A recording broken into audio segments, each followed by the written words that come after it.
cymbals. There's a lot of gear that goes into a drum kit, but if you have to break it up into just two camps, you got drums and cymbals. I love cymbals. The sound is literally hammered into them, and each one could be unique. Even two brand new identical ones can be slightly different, like cymbals take a life of their own. And in drums, you can make a cheap drum sound good because you just tune it. But if a cymbal stinks, it stinks.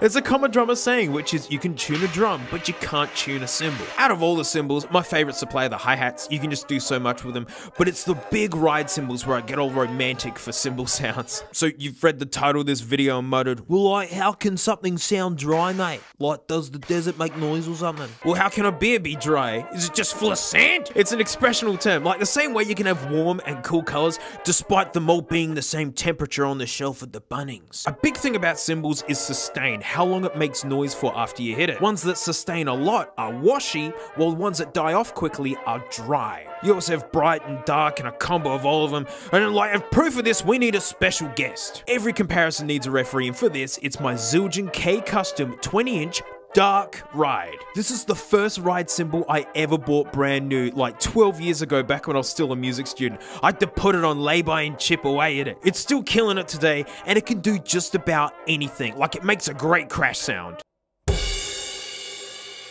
And it's got enough stick definition, i.e. the ting sound when you hit it, and it's got a nice wash and sustain under it.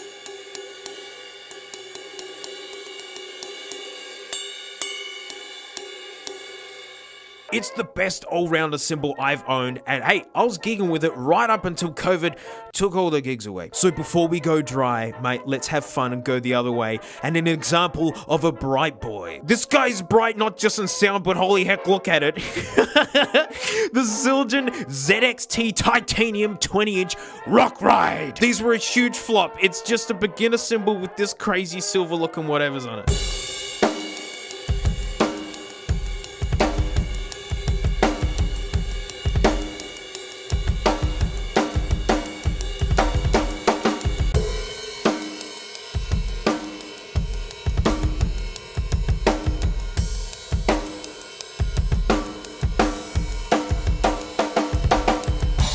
She's bright, alright. They do look cool, but like they get really dirty and daggy looking super quick. These are hilariously rare. These weren't far off of pro cymbals for their price, for what was a beginner cymbal that just looked really shiny.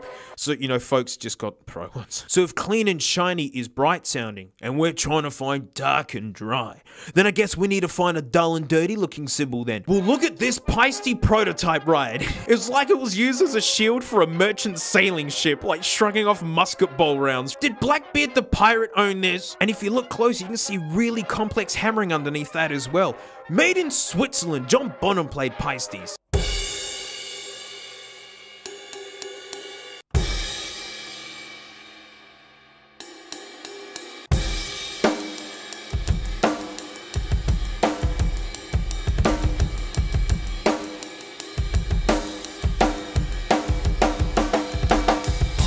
It's darker and it's got a lot of stick definition, but if you hear the crash again,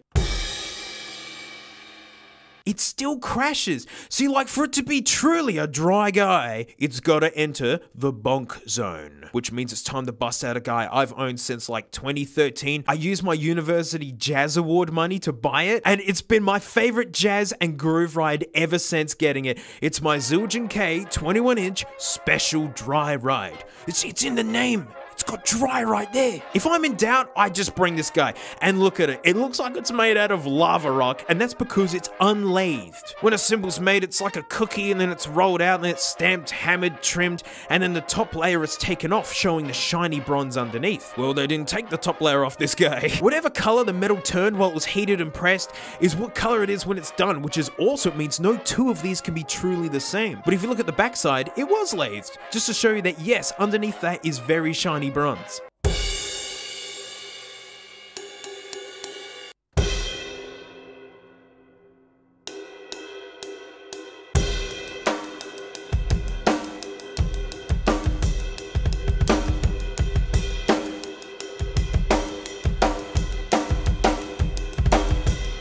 There it is. That's a bonk. Barely any crash at all. So I hear the K dark ride, and now hear the bonk. This is a dry cymbal. I mean, those big hammer marks just dissipate all the energy when you hit it. Also, like, we're done, right? Like, we found the holy bonk.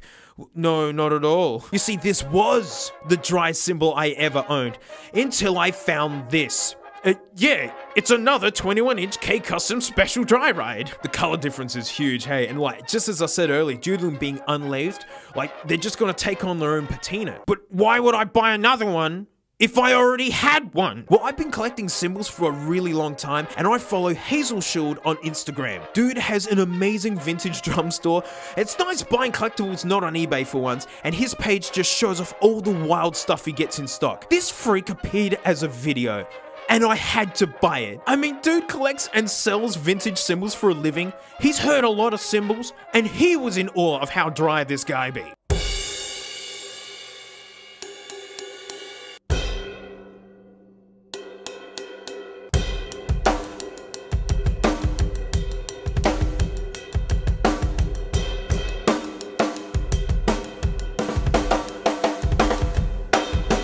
I've never heard of bonkers this in my life. It's max bonk. It just bonks so hard. Sure, you could cover a cymbal with tape and then it will bonk. But like, you have to specifically hammer a cymbal for it to be like this naturally. Whoever made this thing at the Zildjian factory must have a face as straight as a horizon. No smile, no laughter. Just dryness. It's nuts. It's lathed on the back, just like my other one. The hammering is the same. I don't know how. And I don't want to know of a cymbal drier than this. It would just sound like you're tapping on a wooden table. But to have a cymbal that goes this far is so fun. And you betcha I'm going to use this in my drum streams. And like, I'm done talking. So like, the C is all out. And for fun, hey, let's have them all in order from brightest to bonkest.